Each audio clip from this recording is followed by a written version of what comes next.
আসসালামু আলাইকুম, হ্যালো সবাইকে। আজকে আমি চলে এসেছি অসাধারণ সুন্দর একটা জায়গায়, সূর্যমুখী ফুলের ক্ষেত। চারপাশে হলুদ আর হলুদ, যেন প্রকৃতি নিজেই একটা হাসি ছড়িয়ে দিয়েছে।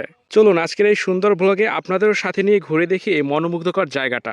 আর আজকে আমরা দুজনই একসাথে ঘুরতে এসেছি এই সূর্যমুখী ক্ষেতে, আমাদের বাসার কাছেই একদম। দেখতে পাচ্ছেন হাজার হাজার সূর্যমুখী ফুল সূর্যের দিকে মুখ করে দাঁড়িয়ে আছে। এই ফুলগুলো সূর্যের সাথে সাথে ঘুরে, যেটা সত্যি অবাক করার মতো একটা বিষয়। আচ্ছা, তোমার এখানে এসে কেমন লাগতেছে? অনেক ভালো লাগতেছে। গ্রামের যে একটা পরিবেশ, যে এত সুন্দর সূর্যমুখী ফুল, মানে খুব ভালো লাগতেছে। এখানে দাঁড়ালে কি মনে হয় জানেন? এইখানে দাঁড়ালে মনে হয় যেন আমি সোনালী সমুদ্রের মাঝে দাঁড়িয়ে আছি। এই যে দেখেন, সবগুলো সূর্যমুখী ফুল একদম সোনালী রঙের।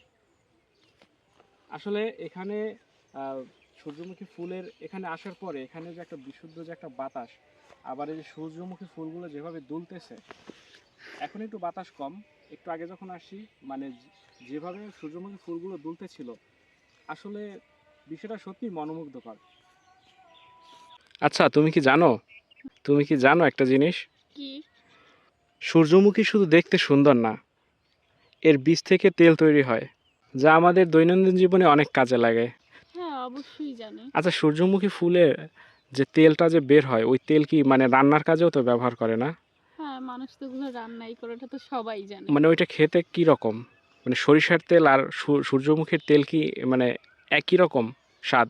আহ, সূর্যমুখীর তেলের মানে আমার কাছে অতটা ভালো লাগে না, কার কাছে কিরকম আমি জানি না, কিন্তু সূর্যমুখী ফুলটা দেখতেই আমার কাছে অনেক বেশি ভালো লাগে। আচ্ছা, হুম। এই ফুলটার দিকে একটু তাকান। এর প্রতিটা পাপড়ি যেন সূর্যের আলোকে ধরে রেখেছে। দেখেন দেখেন, কি সুন্দর না? আপনারা যদি আসেন, অবশ্যই সকাল বা বিকেলের সময় আসবেন, তখন আলোটা সবচেয়ে সুন্দর থাকে।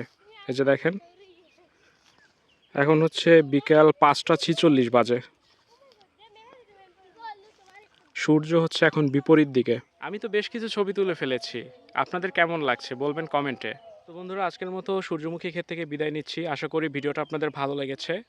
ভিডিওটি ভালো লাগলে লাইক, কমেন্ট, শেয়ার এবং সাবস্ক্রাইব করবেন। ধন্যবাদ।